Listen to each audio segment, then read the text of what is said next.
আসসালামু আলাইকুম। আশা করি সবাই ভালো আছেন। আজকে এই ভিডিওর মাধ্যমে মালয়েশিয়া আপডেট নিউজ সম্পর্কে জানতে পারবেন। ২০২৫ সালের অগাস্ট মাসের ১১ থেকে ১৩ তারিখ পর্যন্ত মালয়েশিয়ায় অন্তর্বর্তীকালীন সরকারের প্রধান উপদেষ্টা ড মুহাম্মদ ইউনুসের রাষ্ট্রীয় সফরটি ছিল দুই দেশের সম্পর্কে একটি নতুন এবং গুরুত্বপূর্ণ মোড়। এটি ছিল ইউনুসের নেতৃত্বে বাংলাদেশের প্রথম পূর্ণাঙ্গ দ্বিপাক্ষিক রাষ্ট্রীয় সফর, যা গত বছর অক্টোবর মাসে মালয়েশিয়ার প্রধানমন্ত্রী আনওয়ার ইব্রাহিমের ঢাকা সফরের প্রত্যুত্তর।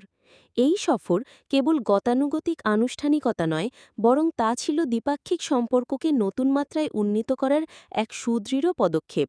এই সফরকারে বাণিজ্য, বিনিয়োগ, শ্রমবাজার, শিক্ষা, পর্যটন ও প্রতিরক্ষা খাতের মতো গুরুত্বপূর্ণ ক্ষেত্রগুলায় বিদ্যমান সম্পর্ক পর্যালোচনা ও শক্তিশালী করার উপর বিশেষ গুরুত্বারোপ করা হয়।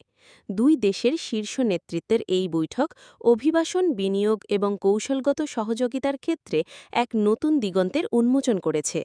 বাংলাদেশের অর্থনৈতিক প্রবৃদ্ধিতে প্রবাসী শ্রমিকদের অবদান অনস্বীকার্য এবং মালয়েশিয়া দীর্ঘদিন ধরে তাদের জন্য একটি গুরুত্বপূর্ণ গন্তব্য। প্রধান উপদেষ্টা ড ইউনুসের এই সফরে অভিবাসন সংক্রান্ত আলোচনা ছিল অত্যন্ত ফলপ্রসূ। ঐতিহাসিকভাবে এই শ্রমবাজারের সাথে বিভিন্ন ধরনের চ্যালেঞ্জ, যেমন ভিসা জটিলতা, শ্রমিকদের শোষণ ও কর্মপরিবেশ সংক্রান্ত সমস্যা জড়িয়ে আছে। তবে এই সফরে স্বাক্ষরিত সমঝোতা স্মারকগুলো এই চ্যালেঞ্জগুলো মোকাবিলায় একটি প্রাতিষ্ঠানিক কাঠামো দাঁড় করানোর ইঙ্গিত দেয়। এই সমঝোতার মাধ্যমে বাংলাদেশ ও মালয়েশিয়ার মধ্যে শ্রমশক্তি ব্যবস্থাপনার একটি স্বচ্ছ ও নিরাপদ প্রক্রিয়া তৈরি হতে পারে। এর ফলে শ্রমিকদের বৈধ উপায়ে মালয়েশিয়ায় কাজ করার সুযোগ বাড়বে, পাশাপাশি তাদের অধিকার ও নিরাপত্তা নিশ্চিত হবে।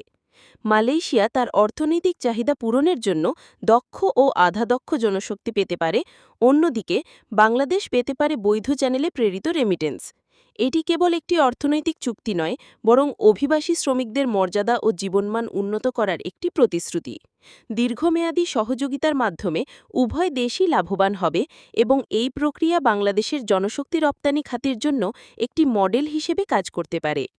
এই সফরের সবচেয়ে ইতিবাচক দিক হল বিনিয়োগ ও বাণিজ্যের ক্ষেত্রে স্বাক্ষরিত একাধিক গুরুত্বপূর্ণ চুক্তি। মালয়েশিয়ার সঙ্গে মোট ৫টি সমঝোতা স্মারক এবং ৩টি নোট অফ এক্সচেঞ্জ সই করেছে বাংলাদেশ। এই চুক্তিগুলোর মধ্যে রয়েছে প্রতিরক্ষা সহায়তা, জ্বালানি, কৌশলগত ও আন্তর্জাতিক শিক্ষা এবং ব্যবসা বাণিজ্য।